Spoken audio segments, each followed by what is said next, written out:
Severe tropical storm na ngayon sa local name na Francisco. Nasa loob na ito ng Philippine Area of Responsibility mula pa kagabi at inaasahang maghahatak o magpapahatak na ito ng habagat na nagdudulot ngayon ng malawakang pag-ulan sa katimugan naman especially sa bahagi po ng Mindanao at Southern Visayas. At bagamat mataas ang kumpiyansa na hindi ito tatama sa malaking kalupaan ng bansa, inaasahan naman magiging super typhoon daw ito sa loob ng 48-hour period na lalong magbubunsod ng enhanced habagat sa mula sa kanluran ng timog kanluran ng bansa paitaas hanggang sa mga susunod na araw. Kaya pinaghahanda. Localized thunderstorm sa ilang bahagi pa rin ng Southern Luzon kasama na ang Calabarzon, Metro Manila at Extreme Northern Luzon. Magpapatuloy pa rin ngayong araw despite na hot humid na panahon pa rin tayo mga folks. Ilang bahagi pa rin ng Palawan at Southern Visayas at Mindanao, kalat-kalat na po ng mga moderate and heavy rain showers na po ang umiiral dahil sa monsoon trough at unti-unting pag-e-enhance habagat na nahahatak ni Severe Tropical Storm Francisco. Huling umaga ng hot dry season, inaasahan mamayang hapon magpapalit na tayo ng klima into habagat season. Pero opisyal nga ba ito at bakit natin ginagamit ang method na ito? Tatalakayin natin.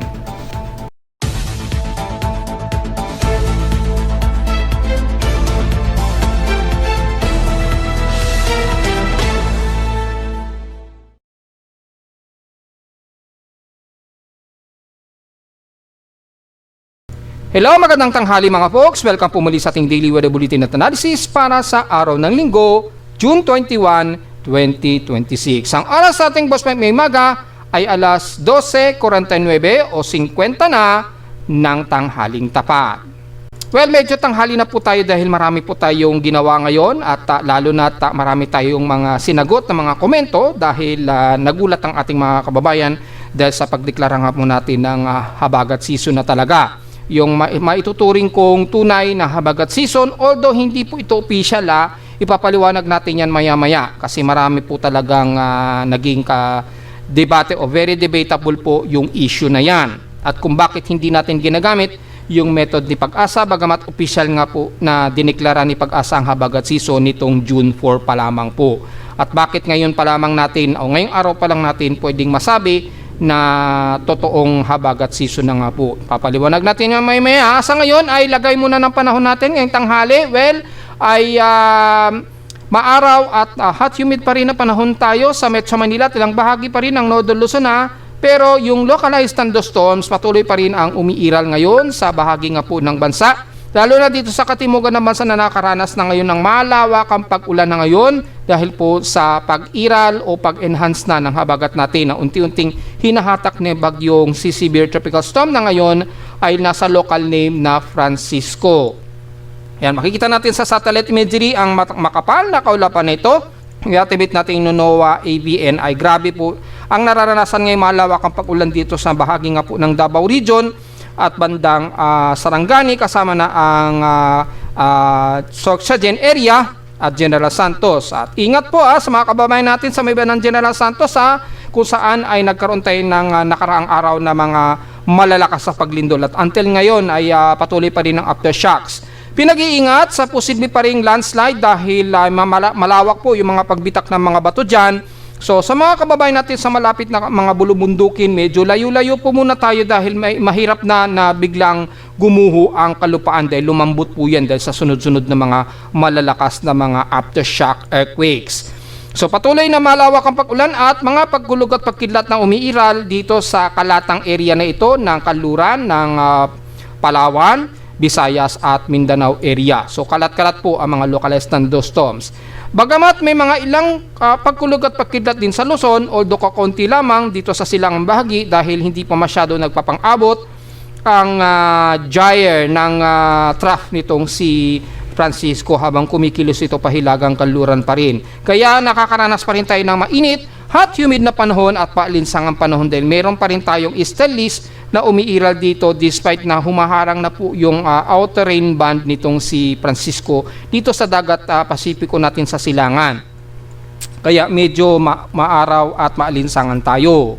So meron tayong total na inner 73 lightning strikes at 80 total outer strokes. Yan, iba't ang bahagi na yan ng bansa, kasama na ang kakapasok lang sa Northern Luzon. Merong 7 na cluster at mostly dito sa ng Eastern Visayas at bandang southwestern part. So kalat-kalat na po yan dahil obviously naman po yung gyre ay unti-unti na pong nag-accumulate dyan sa ng Timog Kanluran at Timog bahagi ng Mindanao. So makikita natin sa ating lightning detection system, pinakamalapit sa amin sa Caloocan na ngayon ay nasa 117 km. Malayo-layo pa yan sa amin sa Caloocan, pero patuloy pa rin ang pulsing ng ating lightning detection. So ngayon medyo in-improve na natin yung pinaka-antena dahil marami talagang naging problema ngayon yung ating aparato dahil sa katagalan na rin ng fully operational. So mini-maintain natin maigi na maging magandang operation ng ating lightning detector. So far yung 3 diagonal na antena natin ay fully functional, pero under observation natin yan. Pero tuloy-tuloy na siyang pumapasok sa data at mukhang okay naman siya sa ngayon. So diretso muna tayo sa ating lagay ng panahon muna ha, at bukod po sa mahigit na 78 na lightning strikes ay meron tayong nakataas ka na localized thunderstorms ngayon sa Southern Luzon area. Ayon sa data pwede pag-asa, tumatagal ito ng 1 to 2 hours ang area ng Catanduanes, Romblon, Masbate, yan, lalo na sa may bandang Romblon po sa Magdiwang, San Fernando at Cadiyugan. 1 to 2 hours po yan, at the rest ng Catanduanes mula Biga, Bagamak, Panganiban hanggang Bato na yan ha. Sa Masbate naman ang POV, Corpus at Esperanza po. Yan. The rest naman ng iba pa sa Southern Luzon kasama na ang parte ng Bicol Region sa Albay, Salibon o Oras ito and City of Ligao.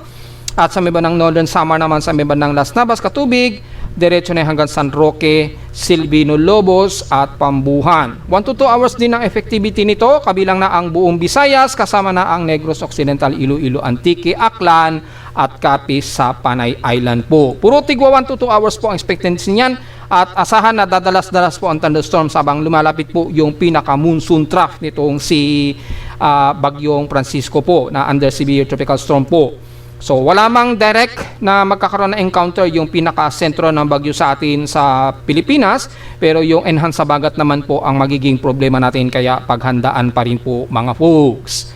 Sa ating current conditions, overcast tayo, gloomy haze at napaka-malagkit-lagkit na alinsangan tayo. Partly cloudy sa amin sa Caloocan ngayon, at so far ay medyo may pagbugso kami ng hangin, at least mga 44 km per hour ang bugso. Although hindi naman sobrang lakas pa dahil yung pinaka-inflow na sa bandang katimugan pa po ng Visayas at Mindanao, nararamdaman ang bugso ng hangin. So mag-iingat po ang mga kababayan natin ha. Again, yung landfall po yung landslide po ang pag-ingatan natin, lalo na sa mga nilindol sa may bandang Mindanao po, sa Southern Mindanao. Sa lowest temperature na natala na weather station, kanya ng 5:18 AM, pinakamababa na ang 28.3 degrees Celsius. Pero kahapon, grabe ang init pumalo ng 36.3 degrees Celsius kahapon ito ng hapon at 2:40 PM sa amin sa Caloocan. So grabe pa rin ang init sa amin. At lumalabas, pinakamataas ngayon. At ngayong araw, pumapalo na naman sa 36 degrees Celsius ang grabing init at outside air temperature namin. So malinaw lamang na patuloy tayo makakaranas ng grabing maala hot dry season pa rin. Which is ito yung ipapaliwanag natin kung bakit magkaiba kami ni Pag-asa ng method. Although yung official sa kanila ay iba ang method, pero kung mapapansin ninyo ay hindi rin 100% accurate na masasabi natin na dependency ng pagdeklara nga po nila ng habagat season noong June 4. Pero since official nga po sila, ay susundin po natin yung kanilang official declaration, pero mapapansin naman natin yung after ng June 4 ay maraming kababayan ang nagalit dahil sa deklarasyon doon ni Pag-asa, nag-declare na ng taghabagat, pero grabe naman ang alinsangan na grabing init at halos tuyong-tuyo ang paligid nila, at tumagal ng 1 linggo nga po until this week grabe ang araw ng temperatura natin. Ipapaliwanag pa rin po natin yan kung bakit kailangan pa rin natin tanggapin yung official declaration ni Pag-asa at ano ang significant differences at bakit masasabi natin mula sa method ni Pag-asa at method ng inyong lingkod ay hindi 100% accurate. Ipapaliwanag natin yan mamaya. So sa aming heat index, pumalo ng 56 degrees Celsius sarado ang highest heat index sa amin sa Caloocan, at mula sa ating init factor ngayong araw, yan, yung heat index ay grabe 54.2 degrees Celsius ang grabing init sa amin sa Caloocan. So grabing tindi ng easterlies mula sa instrumentation reading namin sa Caloocan. Ayun o. So grabe pang extreme danger niyan. Partida ay ano na po tayo niyan, rainy season na dapat tayo niyan. Pero grabe ang ating heat index. Kung titingnan natin yung computed heat index natin kahapon, computed na po ito Kung mapapansin natin 47.7 degrees Celsius po yung pinaka computed heat index natin. Grabe pa rin ang init. Ayan at since nung nag-declare si Pag-asa ng June 4, pumalo sa 45 degrees Celsius yung index natin, and then ilang araw lang na umulan, bumaba, then yung June 5 and 6 then tuloy-tuloy na naman, mainit na naman. Hanggang sa tuloy-tuloy yan hanggang June 11 onwards, then June 16 hanggang kahapon. Ay grabe ang naging alinsangan natin. So mapapansin nyo po, despite na June 4, grabe pa rin ang ating tagtuyot at grabe pa rin ang alinsangan natin. So yun po yung ating i-explain bakit ganun. Marami nga pong nagalit din sa ating kababayan at nung nag-post tayo kanina at kahapon ng ating onset ng hot dry season, marami ring nagtaka kung ano ba talaga ang tamang pagdedeklara ng ating klima. So i-explain natin yan mga folks. So far yung ating Doppler radar pala, tingnan na rin natin kung malawak na rin ang nasasagap ng ating Doppler radar, lalo na sa katimugan ng bansa, although hindi gumagana ang lahat pa ng Doppler radar si Pag-asa. Hintayin natin mag-load yung pinaka-Doppler. Kino-collective pa kasi yung frames dahil kinukuha yung pinaka-latest frames. Ayan, so makita natin wala masyadong water vapor sa Metro Manila at Calabarzon, pero sa may bandang Bicol region po medyo maulan sa kanila at maulap, may mga water vapor po. Although sa reflectivity, yung focus ng ulan, mangilan-ngilan lang na medyo light rain showers dito sa parte nga po ng yan, dito sa may bandang Santa Cruz, yan. Pagitan po ng Pasay, Dalapas, Mabini, yan, sa Pasay, Tangkawan, yan, medyo nagkakaroon ng light to moderate rain showers po dyan. Pero rest ng Bicol region, mga kalat-kalat lamang o very scattered lang na mga light to moderate rain showers. Then sa bandang Mindanao, halos walang gaanong cluster. Medyo kalat-kalat lang din na pag-ulan dito sa parte nga po ng bandang Aklan o Capiz. Kabilang na dito sa may bahagi nga po ng Kulasi, yan, medyo may mga isolated lamang ng mga scattered rain showers sa Barbasa, yan, hanggang Beldarama, yan. Kalat-kalat po, at pati sa may bandang Iloilo, medyo nagkaroon din ng scattered light to moderate rain showers sa Pototan, New Lucena, yan, Dingle, Dueñas, yan, Pasig. Kalat-kalat po ang pag-ulan. Ganon din sa bahagi po ng Negros region, very scattered din ang pag-ulan. Base na rin sa pinaka-reflectivity na nasasagap ng Doppler radar. Pero sa estimation, mapapansin natin ay malawak ang reference ng mga ulan, kabilang na ang bandang Cebu area. Well, very obvious naman po dahil meron tayong umiiral nga po na monsoon gyre, monsoon trap extension na nagagawa na ngayon ni Bagyong Francisco. Pero kung itatabi naman natin sa PH extremes in past 24 hours, numero 1 pa rin ang Tugigaraw sa may pinakamainit na air temperature na may 38.9 degrees Celsius. Ewan ko kung ganito pa rin ba talaga ang temperatura sa kanila kasi halos hindi na ito bumababa ng 35 degrees Celsius. So, hindi natin masabi kung ito ay errorerous pa or accurate pa. Pero sa ngayon, yun lamang ang lumalabas dito sa ating PH extremes mula sa OGMET, kaya wala tayong magagawa at susundin po natin at 38.9 degrees Celsius highest air temperature sa Tugigaraw. Sa Baguio ay medyo mataas din ang kanilang lowest temperature na 18.4 degrees Celsius. At sa Inulan naman ang Cotabato, nakaranas sila ng total rainfall of 33 millimeters. Kahapon sa amin sa Caloocan, wala kami naging pag-ulan. So, diretso agad tayo sa ating average wind speed sa Subic Bay na may 13.5 km per hour. Sa amin sa Caloocan at is 9 km per hour lamang ang average wind speed namin. So sa ating outside humidity, meron tayong 68%, medyo pa-drier tayo ng bahagya, bumaba ito ng 2% since last hour. Atmospheric pressure natin bumababa na po dahil on range na po within at least mga nasa within 1,000 plus yung layo ng bagyo. So nadedetect na ang ating barometer ang pagbaba ng atmospheric pressure, 1,005 hectopascals, mabagal ang pagbaba nito since last hour. So double check natin gamit ang isa pa nating weather station. Yan, para makita natin yung atmospheric pressure kung bumababa na rin ba dito. Yung isa nating hygro sensor. Yes, 1,005.6 hectopascals din, oh. Mapapansin nyo po, bumababa po yung atmospheric pressure natin. Mula kagabi, and then ngayong araw, dahan-dahang bumababa po yung atmospheric pressure from 1,006, then naging 1,005 po. Yan. Bumababa yung atmospheric pressure na senyalis lamang na nadedetect ang distansya nitong si Bagyong Francisco, na mukhang malakas na bagyo nga siya dahil ngayon pa lamang bumababa na po yung atmospheric pressure namin dito sa Caloocan. Samantala sa ating high tide, low tide status, mataas ang sea level natin, ay maximum high tide. Maalon na po dyan sa katimugan ng bansa, mapasilangan man yan, mapakanluran, ingat po dahil lagpas 1 meter pa rin ang taas niyan yung ating sea level. So kasabay ng mataas na alon, alam na po natin, delikado po yan. Malakas po yung swelling ng kaalunan dyan po. So double check natin gamit ang ating global forecast assessment monitoring. For significant wave height, makikita natin unti-unti na pong tumataas ang alon dito sa bandang silangan ng Visayas at Mindanao. At unti-unti sa mga susunod na araw, tataas na rin ang alon kasama na ang Southeastern Luzon at Northeastern Luzon yan. Ayan, oh. Extend yan ngayong araw hanggang bukas yung forecast. Ayan, asahan natin na medyo palalakasin po yung alon dito. Papalo yan mula sa bandang 2 meters and then maaaring tumaas na yan hanggang 3 meters po sa mga susunod na araw, mga Martes siguro, mga Miyerkules. Kaya kung maaari ay refrain muna tayong pumalaot dyan simula bukas po. Lalo na sa silangang parte ng bansa na kung saan malakas ang magiging daloy ng alon at posibleng maka-epekto pa yan sa storm surge, lalo na't palapit na po dito sa may bandang hilagang silangan ng Luzon. So hanggat maaari, dumistansya muna tayo na pumalaot simula siguro bukas. So okay naman nating air quality at meron tayong space weather status meron na naman tayong M2.6, although minor lamang ito to moderate. So wala tayong masyadong magiging problema gaano. Dahil nung isang araw nireport na natin sa loob ng 3 araw, mababa lang ang ating NOAA KP index, yung ating magiging geomagnetic field.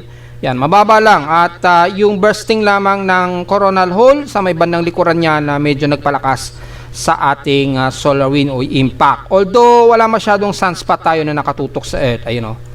So wala tayong masyado, most probably mga minor lamang, ayan, M2.6 at M1.3.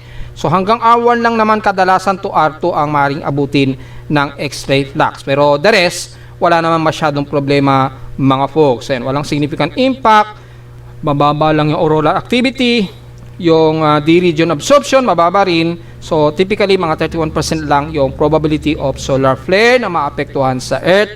So wala po tayong dapat alalahanin sa ngayon para sa space weather status. Samantala sa ating almanac, sumikat ang haring araw kaninang 5:28 AM at lulubog po ito. Actually, ito na po yung huling sunrise bilang magiging maituturing na hot dry season. Yan, dahil mamayang mga alas 4 po. To be exact po tingnan natin yung ating climate cycle. Papasok na po yung tinatawag na Earth position na summer solstice. Literally summer solstice yan, pero sa atin start pa lamang yan ng ating wet season o rainy season o habagat season. Yan, ngayong araw po yan, mga 4:25 PM po yan, oras sa atin sa Pilipinas. Yan po yung magiging maituturing natin na talagang start na talaga ng tag-ulan. Although hindi literally po na pag sinabing start ng tag-ulan, sunod-sunod ng ulan, hindi po. Seasonal pa lamang po yan. Yung pinaka-season pa lang natin na maituturing na tag-ulan season na po. Pero hindi ibig sabihin, pag sinabing tag-ulan, hindi na siya magiging maaraw, hindi na siya magiging mainit.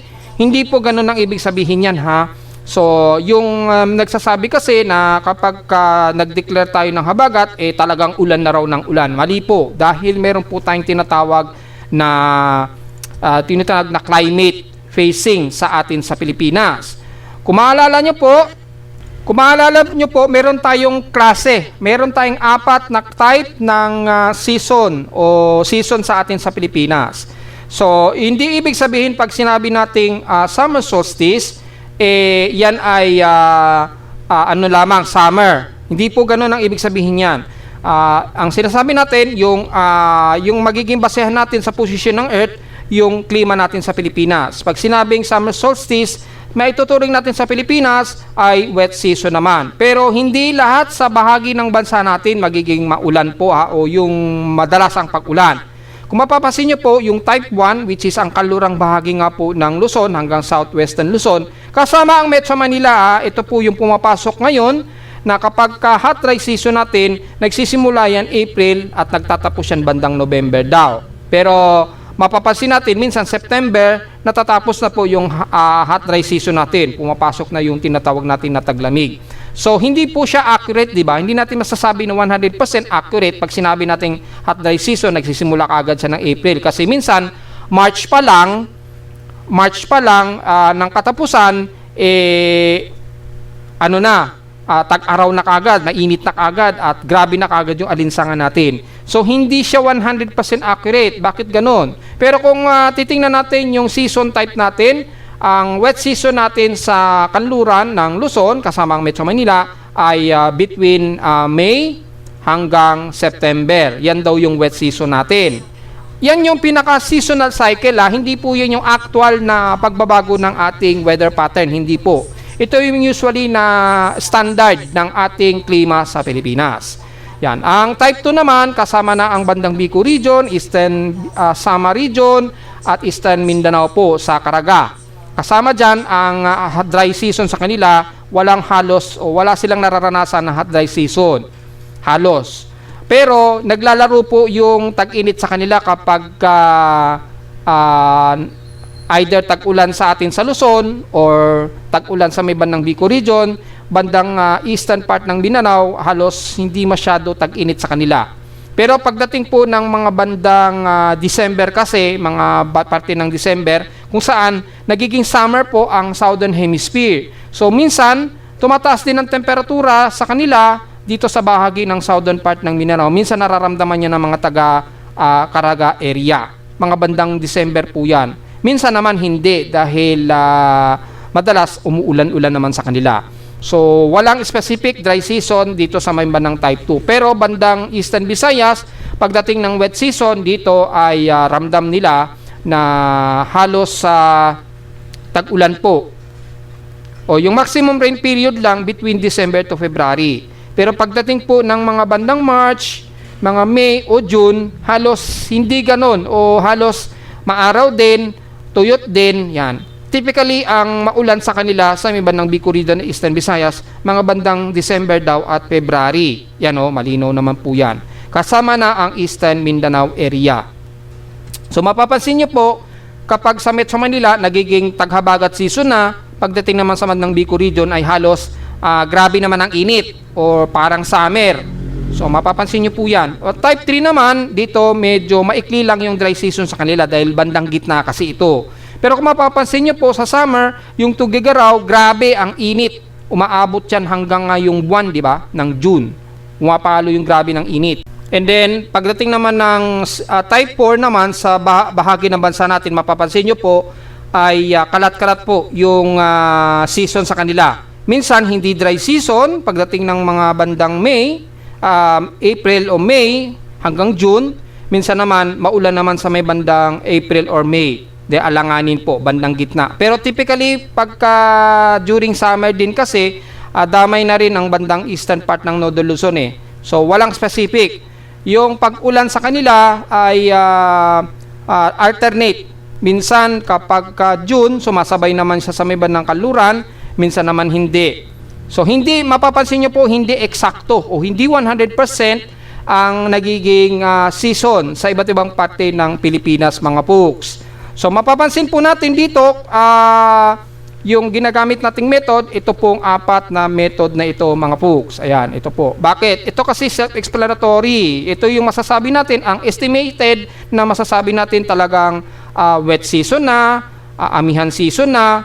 Yan. Kasi nasisiguro naman natin dyan sa araw na yan, sa ating June 21, ito na nga po, ngayong araw, mga bandang hapon, nasisiguro natin nakakaranas na tayo ng mga localized thunderstorms yan, madalas na ng pag-ulan, although syempre, nariyan pa rin yung minsan maalinsangan, maaraw sa tanghali, pero kung mapapansin nyo ba ng hapon, nagkakaroon na tayo ng mga afternoon rain showers. So, at least dito, at least masasabi natin, hindi man 100%, hindi na ito yung hindi na ito yung masasabi natin na hindi siya lihis doon sa accuracy ng tag-ulan.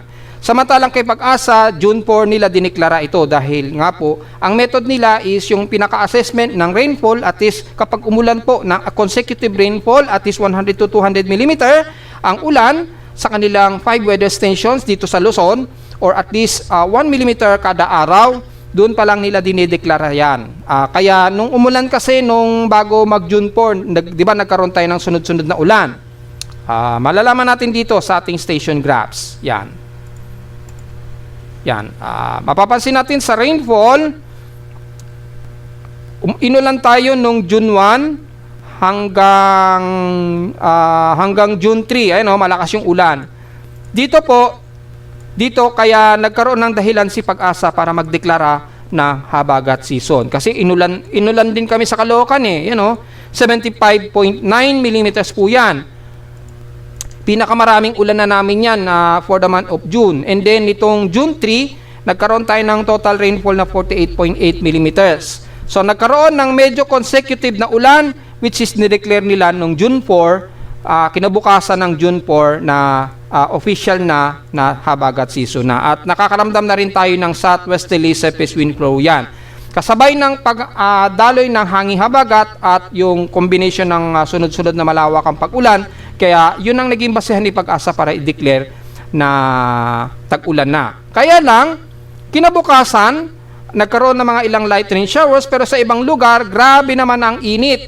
Kung mapapansin nyo po, pumalo sa 35 degrees Celsius ang temperatura, then nag-34 degrees Celsius. So, napansin nyo po, nagsunod-sunod, napaka-mainit at maalinsangan tayo. Ayan naging mainit at maalinsangan tayo. Maging yung pinaka-heat index, kung titingnan natin, pumalo ng 45 degrees Celsius, pumalo ng 42 to 44 degrees Celsius, after nung dineklara ni Pag-asa. During nga po nung June 4, pumalo pa nga ng 45.5 degrees Celsius yung heat index sa amin sa Caloocan.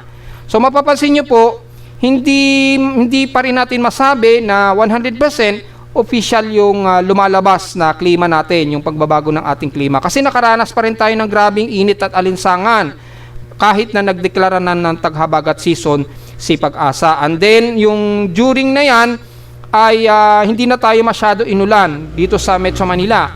Nagkaroon lang ng mga ilang light drizzle rain, 1.2, then umulan sa amin nung A5, 6.0, and then 0.99. Then the rest halos wala na.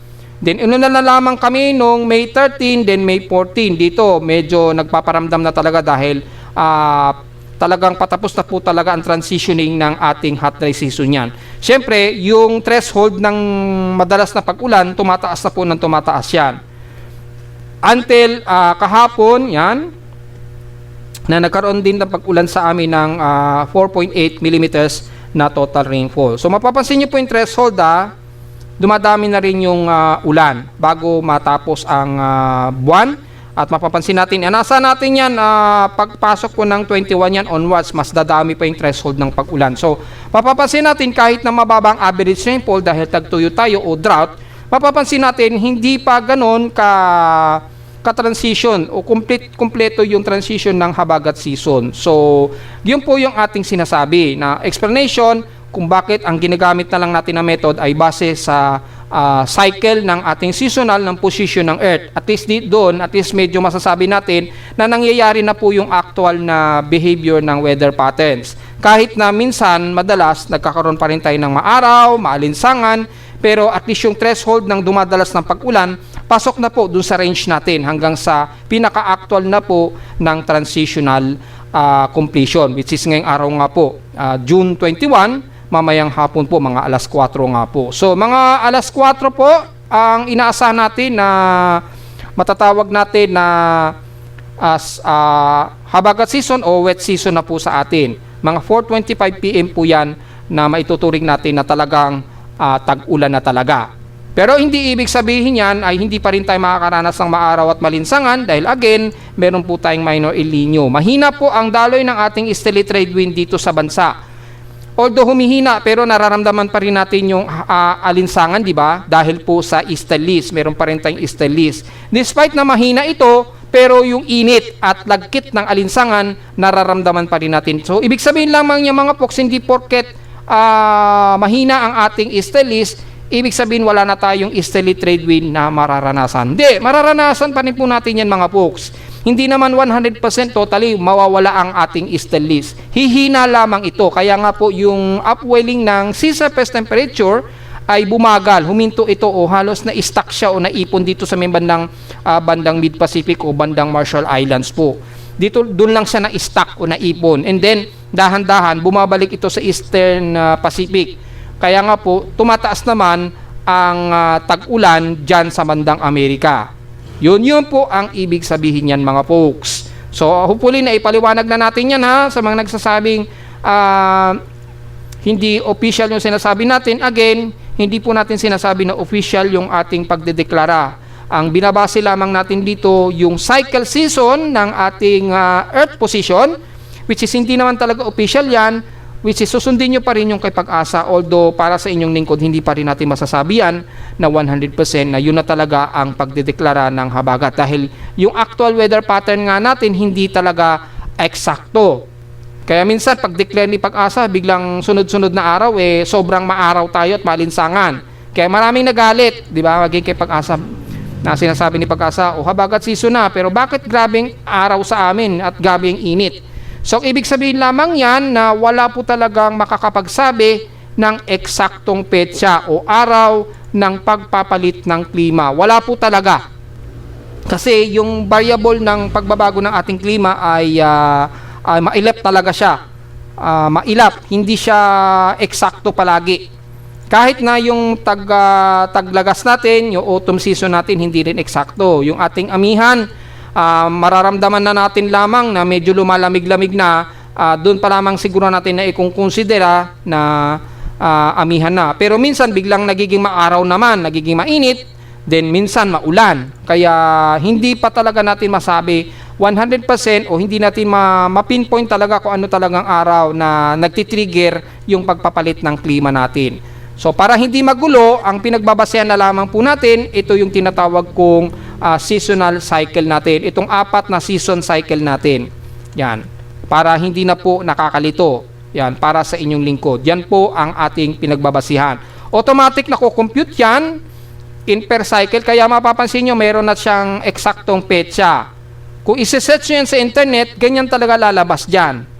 Yan. Halimbawa, Southern Solstice, yung common na ginagamit natin. Pero sa atin sa Pilipinas, yan ay start of wet season pa lamang natin sa Pilipinas. Yung autumn equinox naman, yan din, kasabay din ng yan naman yung transitioning o panimula pa lamang ng amihan natin. Yan. Kasi yung ating autumn season kasi halos bandang September kasi. So medyo alanganin. Pero dyan pa lamang nagta-transition ng ating amihan season pagdating po ng September 23. Ganon naman yung hot dry season natin dahil yung vernal equinox na tinatawag, ito yung pagpantay ng araw at gabi. Pero sa atin sa Pilipinas, panimula pa lamang ng ating hot dry season yan, which is nagsisimula nga po March 20 onwards. Diyan pa lamang yung tag-alinsangan natin. Yan, di ba? Kaya hindi talaga eksakto na ginagamit ng Northern Hemisphere dito sa Pilipinas. Magkaiba yun. Magkaiba po yung season sa kanila at season po sa atin sa Pilipinas. Kasi wala talaga tayong summer. Ang sa atin lang is hot dry season. So makikita nyo yan sa aking webpage para makita nyo po yung pinaka tamang forma base sa Earth position. Yan po yung pinagbatayan natin sa ating seasonal climate cycle. Yan na rin ang pinagbasihan ko. Although, siyempre, kung kay Pag-asa po, hindi po nila kinikilala na ang pagbabasihan ng pagpapalit ng klima ay base po sa positioning cycle ng ating Earth. Nagbabase po sila sa pinaka-assessment ng klima na kung saan doon pa lamang sila magdedeklara. Depende yan sa kanilang measurement, yung assessment nila. Kung maraming ulan, doon pa lamang nila masasabi ang taghabagat. At kapag mababa na po yung temperatura pagdating ng bandang September, mga September 8, ganyan, o September 10, doon pa lamang siguro sila nagsasalita na amihan season na. Yan. Nagdedepende kasi si Pag-asa doon sa reading ng kanilang aparato sa iba't ibang bahagi naman sa yung assessment niyan, doon sila nagbabatay. Pero sa inyong lingkod, dito po sa 4 cycle tayo nagbabase. So, hindi talaga kami magkakapareho at hindi po natin maituturing na official po yan ha. Ito ay sariling interpretation ko, yung computation po natin, dito po tayo nagbabase. So wag nyo pong susundin yan kung gusto nyo pong sundin yung pinaka-seasonal cycle o official ni Pag-asa. Yun pa rin ang susundin ninyo mga folks. Malinaw yan ha, dahil ako ay nakakompute yan sa aking webpage, automatic nako-compute po yan at automatic nagpapalit yung season yan. Tingnan mo, mamaya, pagpalo ng 4:25 PM, hindi na hot dry season yan. Lalabas na dyan, habagat season na. Habagat season na lalabas dyan mamaya. So, yun po ang paliwanag natin dyan, mga folks. So, again, sa ating moonrise and moonset, dahil meron na tayong waxing crescent at 42% illuminated na po. Kaka-moonrise pa lamang nito at 33 degrees elevation. Nakaka-moonrise pa lamang nitong 11:21 AM at mamayang gabi po ng 11:43 PM ito lulubog. At sa ating local weather outlook para ngayong linggo hanggang bukas ng Lunes, partly cloudy tayo at asahan natin afternoon rain showers na po na mataas, 80 to 81% chance of rain ngayong araw. Bukas daw ng Lunes, magiging maulap din ang ating halos maghapon na at kasabay din ng localized thunderstorms at may 81% chance of rain. High sa lowest temperature expected maglalaro between 33 to 36 degrees Celsius pa rin. Yan, ngayong araw 36 degrees Celsius ang forecast, which is nangyayari naman po. At lowest temperature expected between 27 to 28 degrees Celsius. So, diretso agad sa ating ginagamit na satellite image. Dito makikita po yung monsoon gyre o trough nitong si Bagyong Francisco na nahahatak na ngayon ang katimugang bahagi po ng Mindanao at southern part ng Visayas. Ayan po, kaya nakakaranas sila ng moderate to heavy rain showers sa halos buong katimugan ng Mindanao. Ingat po sa pag-uho ng lupa, which is sinabi na natin yan kanina. Ang most of Davao region makakaranas ng mga heavy rain showers kabilang ng Davao Oriental, City of Davao, most of Sorsogon area at ilang bahagi nga po dito sa may bandang Caraga area at Northern Mindanao area. Kabilang na ang Surigao del Norte at Dinagat Group of Islands. Kabilang na ang bandang Cagayan de Oro na makakaranas din ng heavy rain showers hanggang Zamboanga Peninsula po yan. Tuloy-tuloy na po yan ha mula ngayong araw at hanggang bukas na po yan tuloy-tuloy ha. At dahil po sa pag-enhance ng ating habagat mula ngayong araw at hinahatak nitong si Bagyong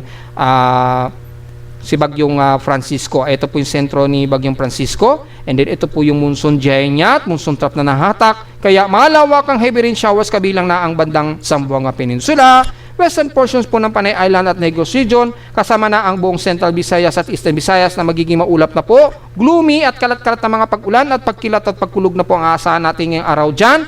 Kabilang na ang buong Mimaropa. Although sa buong Palawan hanggang Batara sa Balabac, moderate to heavy rain showers na po ang expected natin dyan. Kabilang na ang bandang El Nido, Coron, Palawan, Culion, Puerto Princesa at ilang bahagi nga po sa bandang Batarasa at Kalayaan Group of Islands. Ingat na lamang sa biglang pagbaha dyan in case.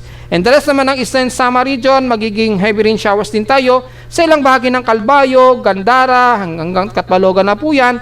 At maaaring ulanin na rin ang ilang bahagi nga po ng Tacloban, Dolores, sa Eastern Samar region at Borongan Eastern Samar at ilang bahagi ng Southern Leyte, patawid na yan ng bandang Bohol at Cebu City na mas gloomy at overcast. Asahan din ng mga localized thunderstorms lalo na bandang hapon po yan, gabi o madaling araw. Bagamat maulap sa buong Southern Luzon pero nakakaranas tayo ng mga isolated rain showers and localized thunderstorms kabilang ng ilang bahagi ng Sorsogon, although medyo nagiging maaraw pa rin sa kanila. Kasama na ang Iriga, Legazpi, Camarines Sur at Catanduanes. Isahan natin na unti-unti magiging maulap na rin kayo dyan sa mga susunod na mga araw. Lalo na bandang bukas po yan, unti-unti. Magiging maulap na tayo sa bandang Catanduanes hanggang Sorsogon na po yan. At makakaranas na rin tayo ng mga kalat-kalat na mga pag-ulan na may pagkilat at pagkulog. Ganon din sa bandang Masbate, Romblon at bahagi ng Mindoro, although medyo maaraw pa rin sa inyo dyan. Nagiging maulap lamang sa may bandang Occidental Mindoro. Expected pa rin ng mga isolated case of localized thunderstorms at may mga ilang mahihinat katamtamang pag-ulan. Ganon din sa bahagi ng Marinduque at Quezon Province. Buong Calabarzon area, well, magiging maaraw pa rin tayo ngayong hapon, although gloomy, pero mas hot humid pa rin ang panahon natin dahil sa umiiral nga po na easterlies pa rin. Yan, pinaigting pa rin yung easterlies despite na may outer rain band ni Francisco. Kaya pumalo na ngayon sa 37 degrees Celsius yung outside air temperature namin sa Caloocan. Kasama na ang buong Metro Manila hanggang Central Luzon na makakaranas ng grabeng maalinsangan tayo despite na humaharang na yung outer rain band ni Francisco dito sa Silangan. Kabilang na ang buong extreme north Luzon, magiging hot humid na panahon pa rin tayo Pero unti-unti hanggang mamayang gabi, hanggang bukas na madaling araw, unti-unti nagkakaroon na tayo ng localized thunderstorm sa silangan habang lumalapit po outer rain band ditong si Francisco po.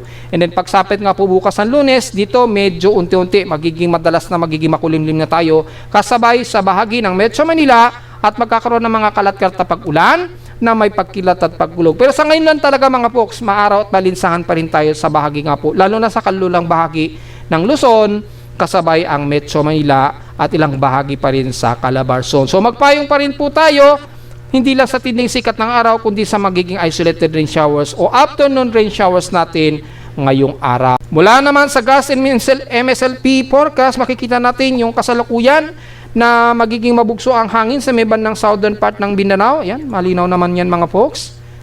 Kasabay din na maulang panahon sa buong Visayas at Mindanao yan sa loob ng 24 to 48 hour period. And then, pagsapit nga po bukas hanggang Martes, yan, magiging mabugso na hangin kasabay ang bandang Southern Luzon at Metro Manila. All the way hanggang June 24 na po yan. Kasabay ang Metro Manila, umaabot na sa bugso na hangin at least 38 to 50 kilometers per hour. Hanggang June 25 nga po, habang nandito na, palabas na ng PAR itong si Francisco. Yan. Ito naman yung atmospheric pressure. So, ramdam natin yung mababang atmospheric pressure sa paglapit nitong si Francisco mula bukas sa parte nga po ng Southern Luzon. Yan. Ito po yung epekto ng mean sea level pressure niya. Kaya medyo makakaranas na tayo ng medyo makulimlim na panahon na rin.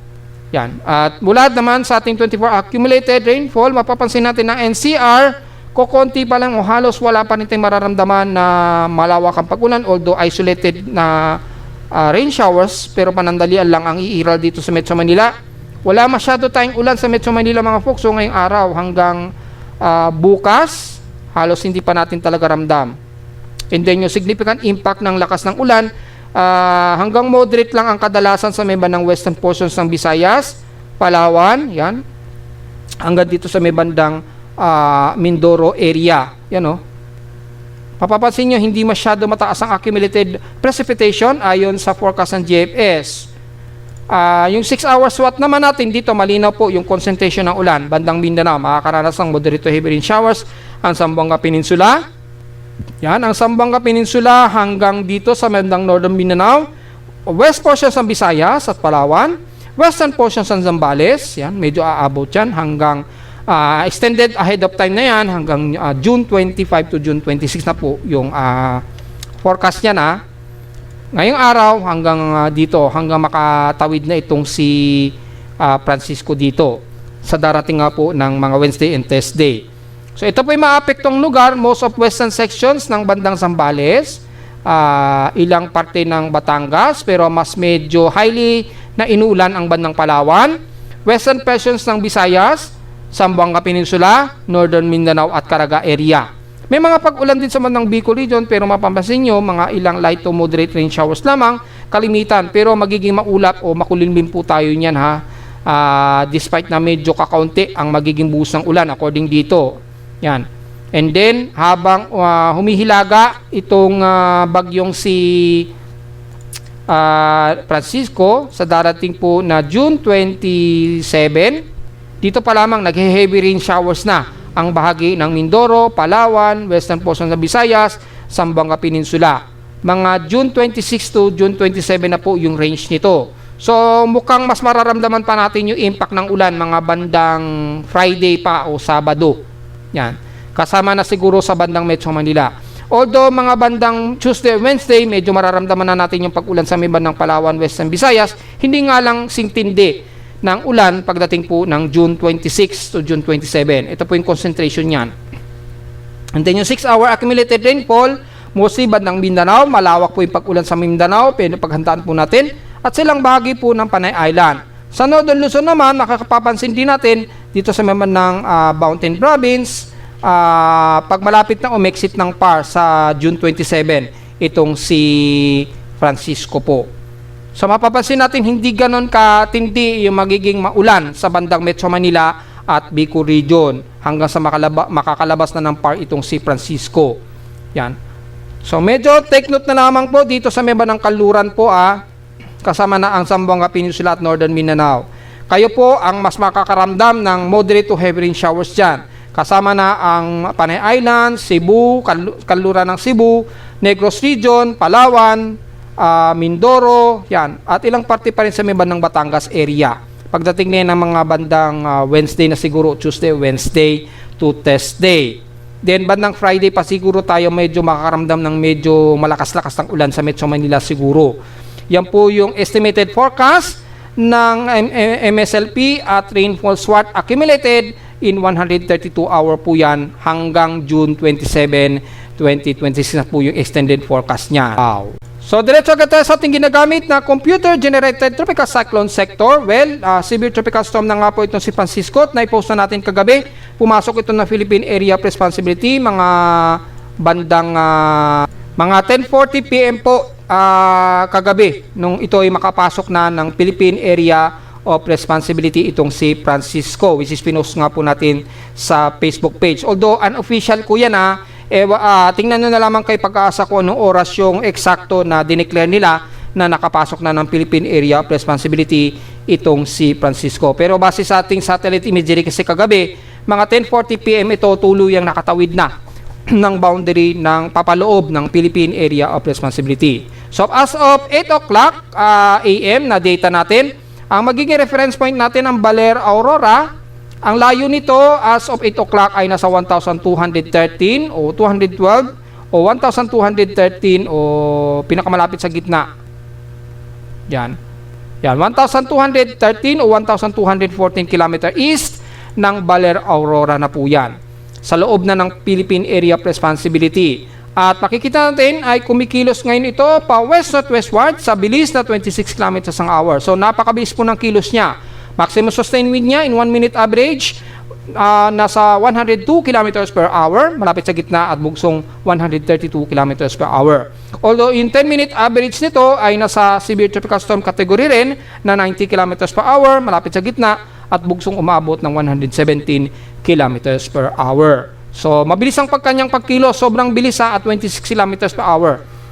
So baka sa loob lang ng 24 hour nandito na yan sa may bandang Isabela na siguro yan dito.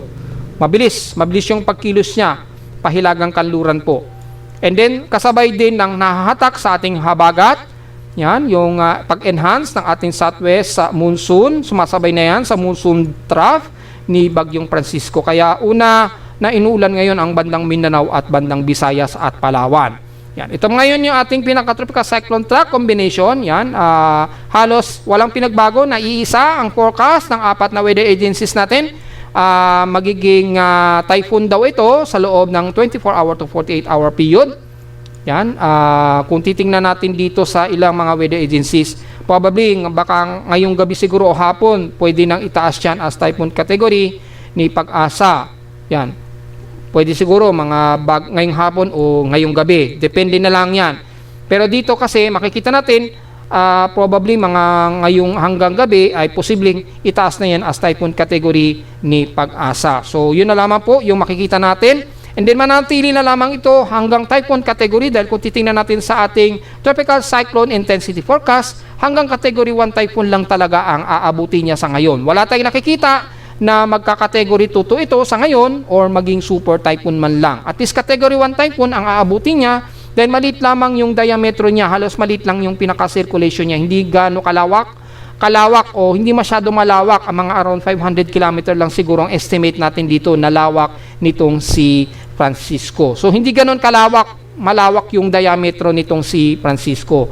At masyadong intact at medyo merong vertical shear kasi na medyo umaalalay dito. So medyo na-discarded ng bahagya yung kanyang circulation. Hindi pumupulido masyado. Habang kumikilos pahilaga ang kanluran po. So sa ngayon hanggang typhoon category lamang within 48 hour ang ilalakas nito and then kikilos ito pahilagang kanluran.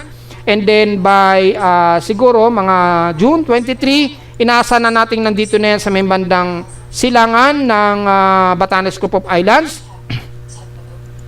So probably mga Tuesday. At dito pa lamang medyo palalakasin na nito ang ating habagat. So magkakaroon tayo ng enhance habagat mga folks sa maghanda-handa po, which is pinakita ko sa inyo kanina sa ating analysis kung saan naaabutin yung lakas ng habagat. And then magre-recurve ito pahilaga and then kikilos ito pahilaga pagdating po ng June 24. Yan, magno-north-northwestward ito umaga ng June 24. So, mga Wednesday, and then magno-northward ito bandang hapon na. Yan. Pero magme-maintain siya as typhoon category. So, kung titingnan natin sa track ng Japan Meteorological Agency, yan, hanggang typhoon category lang talaga ang nakikitaan natin. Ito po yung error forecast niya. Yan, ito po yung pinaka-error forecast. Yan, yan, pinaka-tropical or tropical cyclone forecast error niya. Yan, yan din eksakto na makikita niyo kay Japan Meteorological Agency. So, posibleng magtaas ang tropical cyclone wind signal siguro by June 23 siguro. Mga June 23 siguro, baka magtaas na si pag-asa ng tropical cyclone wind signal dito sa bahagi ng siguro bandang Isabela, Tuguegarao or bandang Santa Ana, Cagayan at Batanes Group of Islands. Yan. Mga June 23 or mga Tuesday siguro. Maaring magtaas na si pag-asa ng tropical cyclone wind signal. So, nakay-pag-asa na ang desisyon yan since maliit lang naman yung outer rain, at least mga 64 knots yung outer range na aabuti ng outer rain band niya. So, magkakaroon tayo ng medyo mabugso na hangin dyan pagdating ng Tuesday sa may bandang extreme North Luzon, kasama na ang bandang Metro Manila, medyo mabugso na rin ang hangin natin dyan. Although hindi ganon sintindi ang magiging pag-ulan. Depende sa magiging hatak pa rin sa habagat, so maghanda-handa pa rin po tayo. Kasi yung pinaka-quadrant, kung papansinin natin sa track ng Joint Typhoon Weather Center, hindi tayo sakop ng pinaka-outer band ng Joint Typhoon Weather Center. Maging yung pinaka-inner stronghold ng at least mga 32 kilometers, yung pinaka-range, 26 to 34 kilometer, hindi umaabot sa malaking kalupaan ng Luzon. Kaya siguro yung magiging epekto lamang sa enhanced habagat ang magpapaulan sa atin. Pero yung impact ng hangin hindi tayo aabutan. Base na rin dito sa track analysis ng Joint Typhoon Weather Center. Yan o, malinaw yan mga folks. Yan. So, mayroon na tayong idea dyan. Ito super typhoon kasi naka 1 minute average yan. Pero sa atin hanggang typhoon category lang talaga sa ngayon ang aabutin yan, ha? Para hindi tayo malito. Yan man, kay DeepMind naman, ito naman yung forecast ni DeepMind, halos iisa lang din. And then, typhoon category lang din ang most likely ang ilalakas nitong si Francisco. Ganon din na pinapakita ng DeepMind. Mataas ang porsyento na magiging typhoon category talaga siya. Starting siguro ngayong araw, onwards na yan. Yan. Pero hindi rin tayo abot ng outer band niya. Oh. So, yung pinaka-direct SWAT, hindi masyado tayo abot sa Luzon. So, magiging concern lang talaga natin yung ulan na magiging dala ng habagat o ng enhanced habagat. Simula bukas po yun ng Lunes hanggang pagdating po yan ng Thursday and Friday po. Yan lamang, habagat lamang talaga, yung hatak sa habagat ang magiging problema natin sa bansa. Lalo na sa bandang western portions, kasama na ang kalurang bahagi ng Metro Manila. So, yun po yung pinaka-analysis natin mga folks, at yung C90TW ay inalis ng ating tropical cyclone sector. Hindi nag-succeeding yung kanyang circulation. So, inalis niyan sa ating tropical cyclone sector. So, yung susunod kaya kay 93 ay mangyayari ba? Well, tingnan natin gamit ang ating tropical cyclone assessment monitoring. Yan, mula sa ating tropical cyclone assessment monitoring, kung mapapansin nyo po mga folks, ay wala na po yung pinaka-remnant man lang na susunod kay 90TW ayon kay GFS. So, mukhang walang susunod sa kanya. Naging erratic lang yung pinaka-forecast. Ayan, overload na naman yung ating nodes. So, maging kay ECMWF mga folks, ito yung pagpasok o paglapit ni Bagyong Francisco. At mukhang si 90TW or maring sumunod kay 90TW kung ano man ito. Dahil may nakikitaan nga po na bagong low pressure area. So, probably siguro si 94W yan dahil pinapakita ni ECMWF. Kailan siguro ito magpa-prosper? So, siguro by bukas. Mukhang bukas na. Yan. Siguro 94W na siguro ito itatawag. You know. Kaya lang makikita natin yung direction ng kanyang trajectory, pahilaga o halos north-northwestward ang kilos niya patungo sa may bandang southern Japan. Mukhang hindi nakikitaan na ito'y papasok ng PAR ayon kay ECMWF. Yan. So, yan po yung pinaka-forecast ngayon ni ECMWF, pero kay GFS, mukhang wala pang pinapakita dito si GFS. Sa Global Spectral Model naman natin, sunod-sunod po yung Coriolis, at kitang-kita po yung lalakas na naman yung ating habagat. So palalakasin na naman niya yung daloy ng habagat sa kanluran. So expected na magiging maulan na tayo this week. Dahil po sa palalakasin ito yung ating habagat ni Bagyong Francisco. Ayan, hanggang June 26 na nga po yan. Pero yung mukhang kasunod ni 93W siguro or si 94W mukhang masyado pang shallow kay Japan Meteorological Agency. So sa pinaka-mean sea level pressure nito, babagsak po yung atmospheric pressure natin at least hanggang 1,002 hectopascals kasama sa Metro Manila. Pero yung susunod ay masyado pang shallow. Dito medyo nakikitaan na yung shallow trough medyo makakapasok ng par, pero uncertain kung ito ay magiging invest or maging active na low pressure area yan. Kasi si 93W, di ba, tinanggal na nga po sa listahan ng ating TC sector. So possible 94W na ang isusunod niyan kapag nag-prosper po itong binabantay natin na may bagong shallow trough o tropical wave. Kaso lang napaka-erratic pa at napakababaw pa po ng kanyang circulation kaya hindi pa natin masabi sa ngayon. Ang malinaw lamang sa tropical cyclone strike probability, medyo mayroon daw susunod, ayan at least nasa 70 to 80%. So posibleng si 94W ito, abangan na lang natin dahil yung kanyang mean winds, kung do-double check natin sa convergence, kung tumataas yung positivity ng convergence, ay halos insignificant pa. Napaka-insignificant pa ng pinaka-trough niya. Kaya hindi pa natin masabi kung magpo-prosper yan sa ngayon. Yan. Although makikita natin sa probability, mataas na daw ang ipinapakita. Kung magbabase natin in 144-hour period, tingnan natin kung positive pa rin siya na active itong susunod kay 93W just in case. Ayun, so hindi pa siya nakikita, hindi pa talaga masyado positive mga folks. So sa ngayon ay ating babantayin muna itong si Francisco muna. Antay na lang muna natin kung mag-organize po yung binabantay natin na kasunod ni 93W dito. Yan Kasi mataas ang percentage niya maabot ng at least 60%. So tingnan natin mga folks kung mangyayari po yan. Yan. Sa ngayon si Francisco muna titingnan natin, pero at least meron tayong inaasahan na posibleng may susunod nga po kay 93W nitong weekdays na po. Siguro bago mag-weekend malalaman natin kung magpa-positive itong si 94W kung itatawag sa panibagong invest.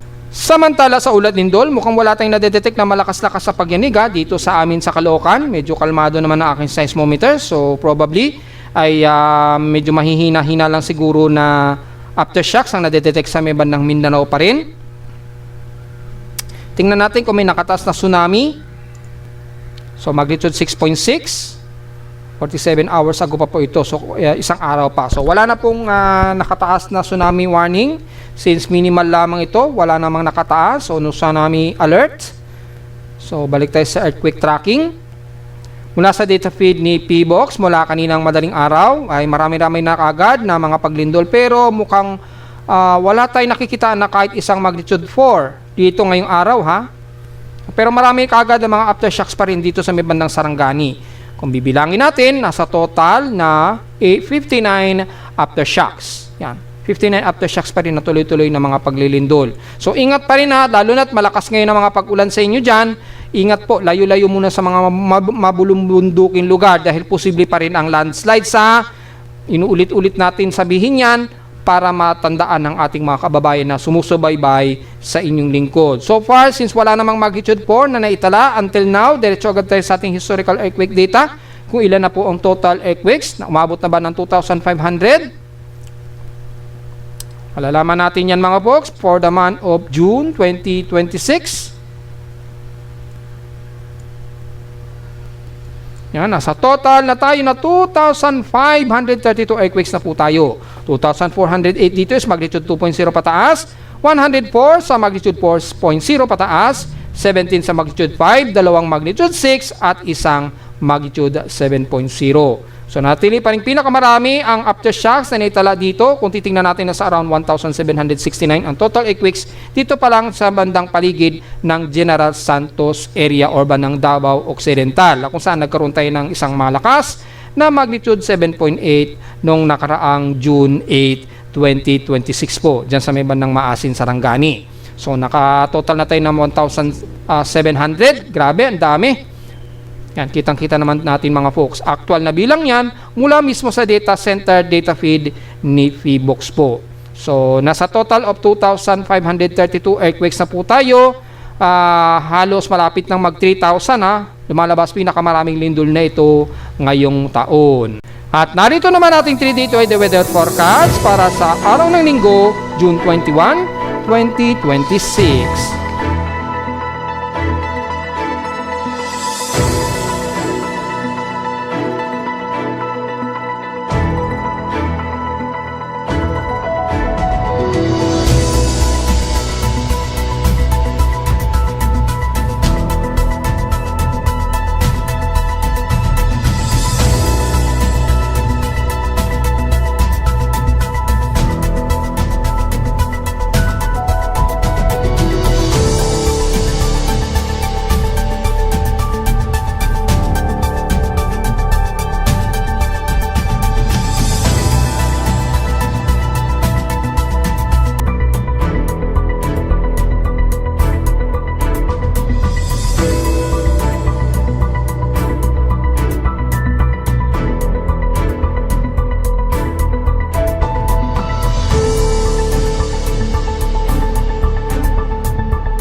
Hello.